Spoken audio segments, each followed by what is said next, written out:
Hello and welcome to Lunchtime Politics, reaching you live from our global headquarters here in the nation's commercial nerve center, Lagos. I'm Jeffrey Uzama. This is what is coming up on the program. Winners continue to emerge from Saturday's rerun and by-elections across 26 states of the Federation as citizens chose who represents them at the states and national assemblies. 9 out of 10 aspirants distance themselves from the Edo State PDP Ad-Hoc Delegate Congress, raising concerns of bias as Governor Godwin Obaseki commends exercise. And the last has certainly not been heard from the River State politics, where more groups are rallying support for Governor Siminalayi Fubara.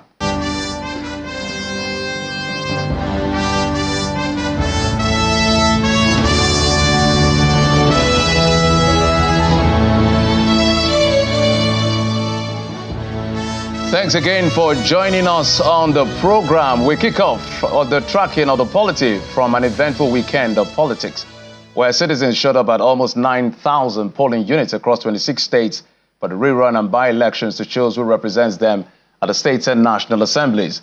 Some of the results declared so far by INEC shows that the APC won Ebonyi South Senatorial District, where Professor Anthony Ani scored over 46,000 votes to emerge winner, and Mr. Fuad Lagoda of the APC was declared winner for Surulere 1 federal constituency in Lagos after polling over 11,000 votes. Our next report highlights some of the results and winners declared by the Independent National Electoral Commission INEC in the southern part of the country. The conduct of the rerun and by-elections by the Independent National Electoral Commission INEC stemmed from the 2023 general elections as directed by various election petition tribunals. The election was contested. In Ebonyi State, southeast Nigeria, INEC declared the candidate of the All Progressives Congress APC, Professor Anthony Ani, as the winner of the by-elections for Ebonyi South senatorial seat, which was contested for by 4 candidates from different political parties. That Ani Anthony Okorie of APC, having satisfied the requirements of the law, is hereby declared the winner and is returned elected. Professor Ani will replace Mr. Dave Umahi, whose appointment as a Minister of Works created a vacuum for Ebonyi South at the Red Chamber. The outcome of the by-election elicits jubilation among party faithful.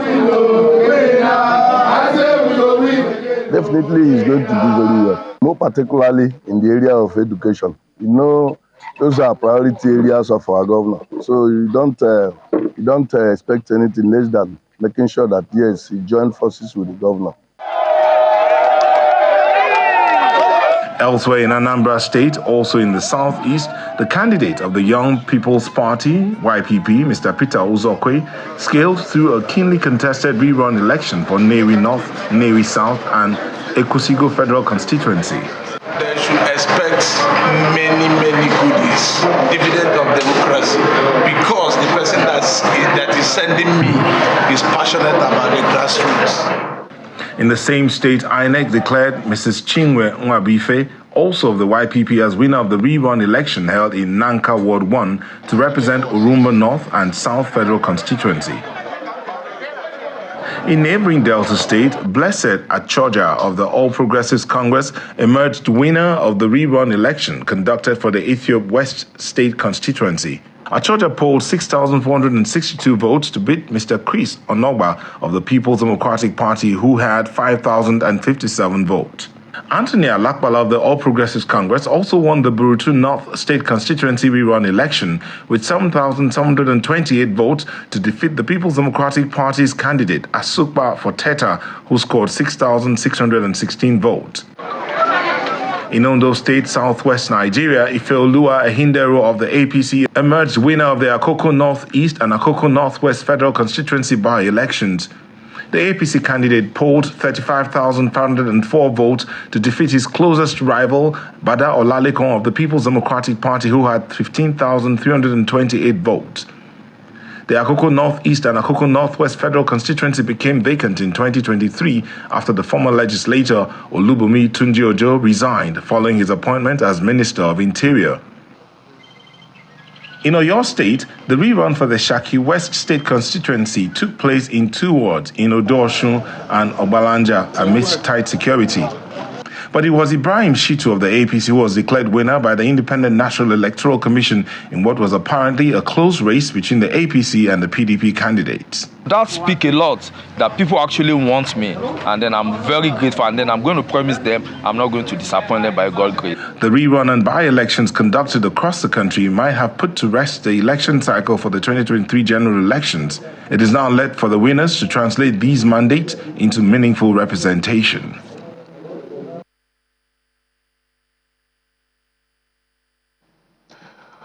Oh, that's how things played out in the southern part of the country. We're going to head to the north, but before we head to the north, it's a long report you saw there.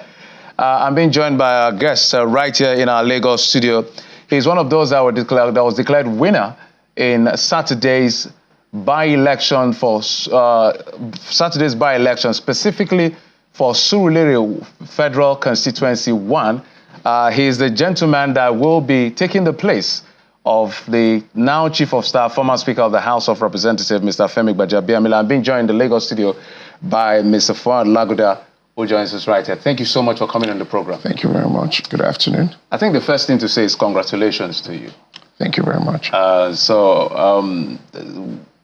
this, some people will say it's a big shoe. I don't know how you view your position right now, because Mr. Gbajabiamila, I think he's been in that representing that area since 2003 or so, if I remember, all the way till he became a speaker.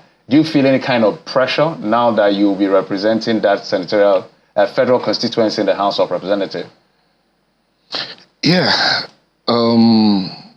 pressure, maybe, maybe not, because in terms of what I'll be able to do, I can't say yet until I get into the House. But there's already a path that has been created for me by my predecessor, who was in the House for 6 terms until he resigned to pick up the appointment as the Chief of Staff. And he occupied different seats, from deputy minority all the way to majority, then the Speaker of the House.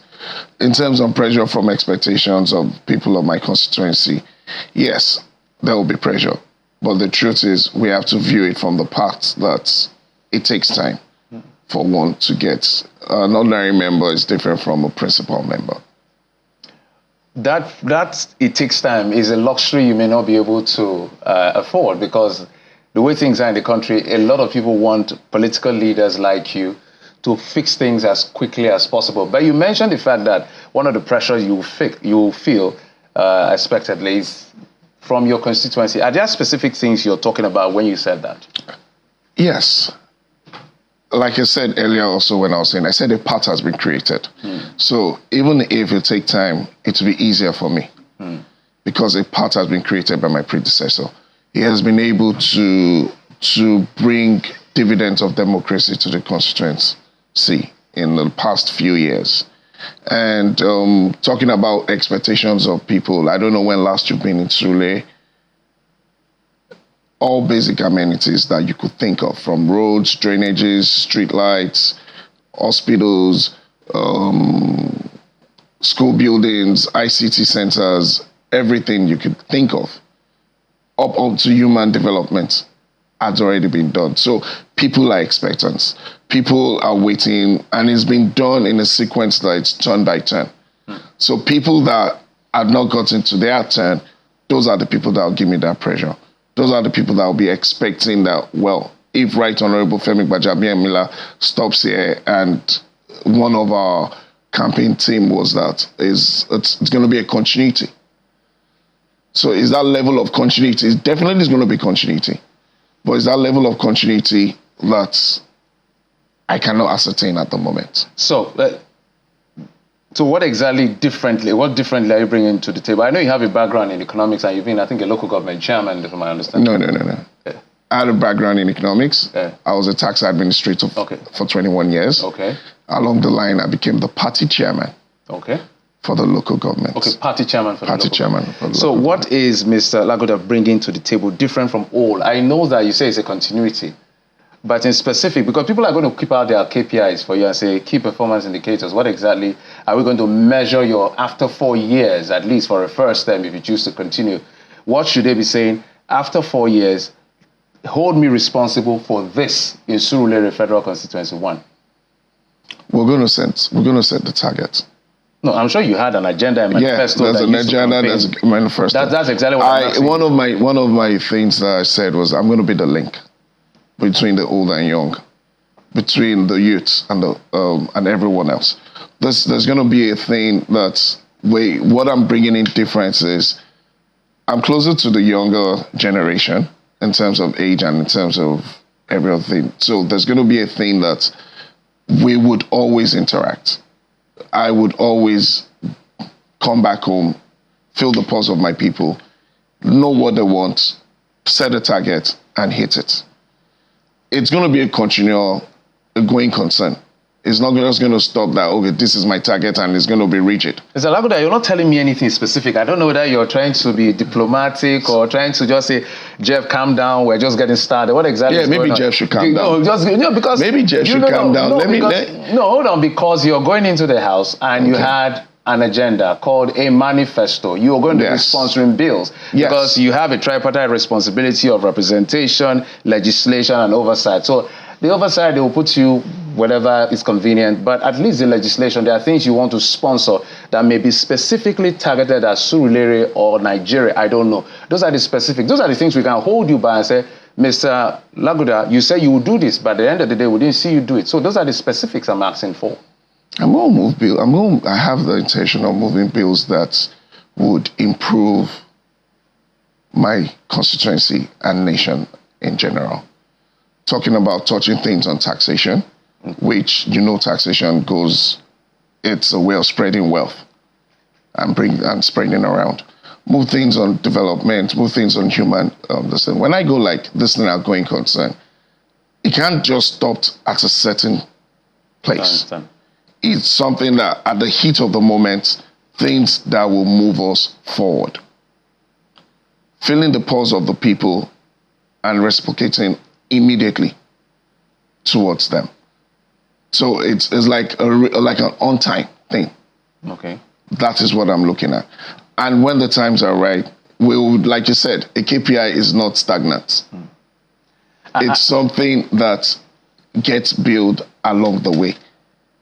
I understand the place of... There's nothing different, I'll tell you, in terms of my manifest that has not been said. Infrastructure, development, move bills that will help us develop our schools, our roads. If you tell me that, I may poke further because I would like to have specifics. Now, let me give you an example of what I'm talking about.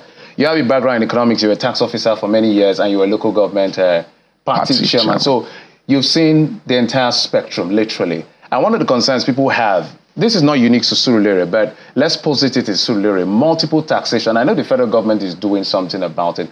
What additional voice or what additional legislation or input do you think you can make? Because it's a concern in itself that if we remove some of these taxation across board, we had a conversation with a Nollywood actor and he talked about this challenge they face. So in terms of multiple taxation, from your experience concerning Surulere and maybe the broader spectrum of Lagos, what are you proposing? How do you want to address it? On taxation, well, basically, I think there are 3 levels that this taxation works. And that's why we mix it up and so that there are multiple taxation. We have the national level, which is being administered by the Federal Inland Revenue. We have the state, by the state internal revenue. And the local government that collects levies. Local government collects levies, not taxes. Okay. So most times it's the tax administration thing.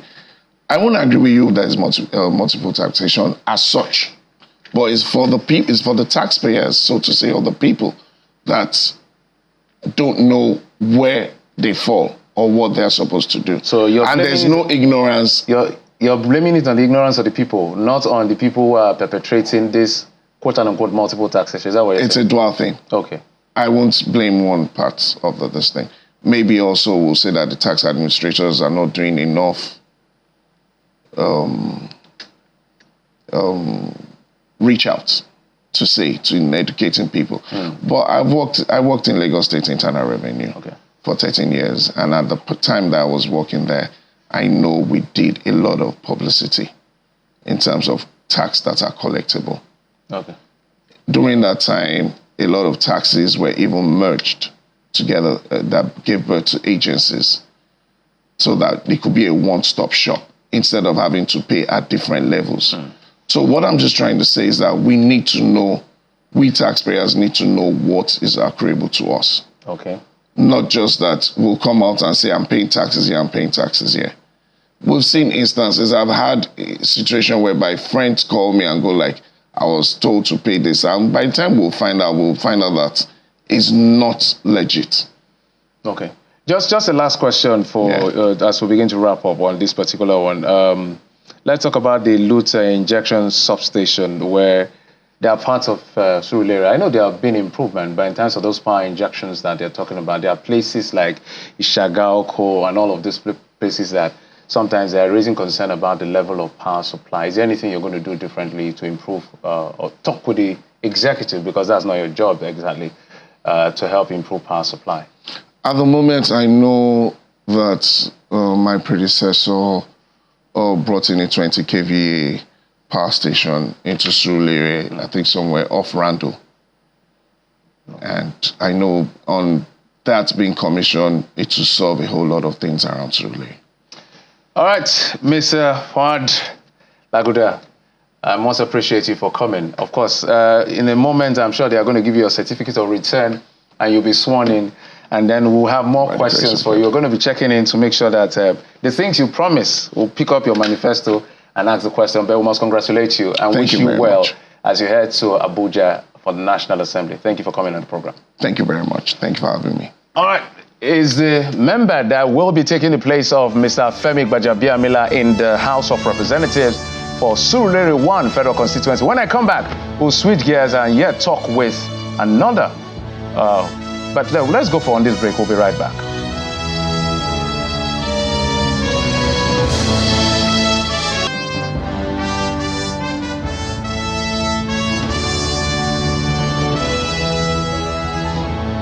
Welcome back. More groups have taken to the streets in Rivers State to celebrate the victory of Governor Siminalayi Fubara at the Supreme Court. The latest celebration is coming from residents of Eleme local government area, where the people declared their support for the governor. They are calling for peace in the state to allow the government implement its programs. Streets of Eleme in Rivers State are busy.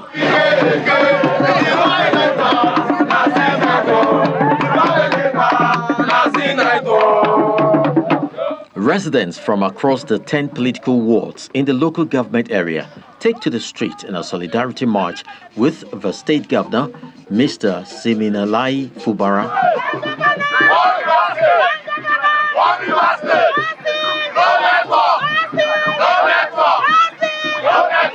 From Refinery Junction, the point of convergence, the procession moves through Alode, Ogale, Agbonchia, Aleto, and Eleme markets.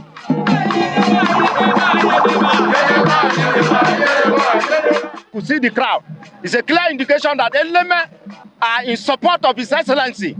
You can see the youth, the women, the ladies, all of us. We are here. We are in support of the governor of Rivers State. And what the governor is doing. The women are behind him. The youths are behind him. The chiefs are behind him. The political class is behind him. One governor. One Rivers State. It's just a little over a week since the Supreme Court affirmed the victory of Mr. Fubara as the governor of the oil-rich state. And these residents are pledging their support for him, each group with its song and style.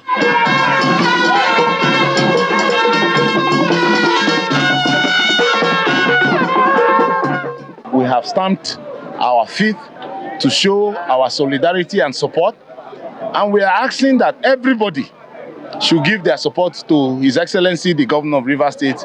We must consider the economic and social well-being of Rivers State.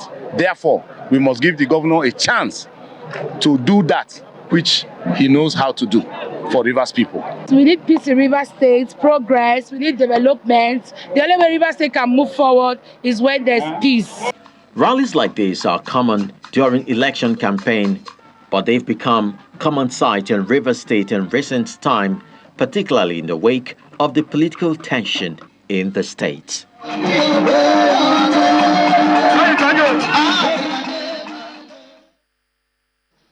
Well, staying in the South, the People's Democratic Party in Edo State have conducted 3 Ad-Hoc delegate congress in the 192 wards ahead of the state primaries on the February 22nd. The Edo State Governor Godwin Obaseki was among the voters for the election in Oredo Local Government Area Ward 4. He described the whole exercise as peaceful and credible. However, other aspirants in the election are unhappy over the exercise. They are alleging bias from the National Working Committee of the party. Well, we're now being joined to have this very quick conversation by one of the winners from Saturday's rerun election from Plateau North Senatorial District, Mr. Pam Dachongyang. Mr. Pam, thank you so much for coming on the program. Thank you very much. We do not have so much time. I understand technology sometimes is not your friend. First, congratulations on your victory. Maybe I'll just ask you how this feels for you. Thank you very much. The election has been conducted and is over, and I emerged victorious. This is to God's glory. And I'm happy because the masses, I will say the electorate repose trust me, and they gave me this, they gave me their votes. So this one, I'm very, very happy about it. I think your election is one of the shocking results or upsets in this particular exercise because you're not a member of the APC and the PDP. You're a member of the ADP. Am I correct, sir? I don't understand. It was cracking. Okay, I said your election is one of the upsets in this particular rerun because it's none of the 2 big political parties. How were you able to pull it off? Yeah. Plato's people are very, very conscious of certain things. They always realize that if there is a conflict somewhere, they always want to have an alternative to avoid problems.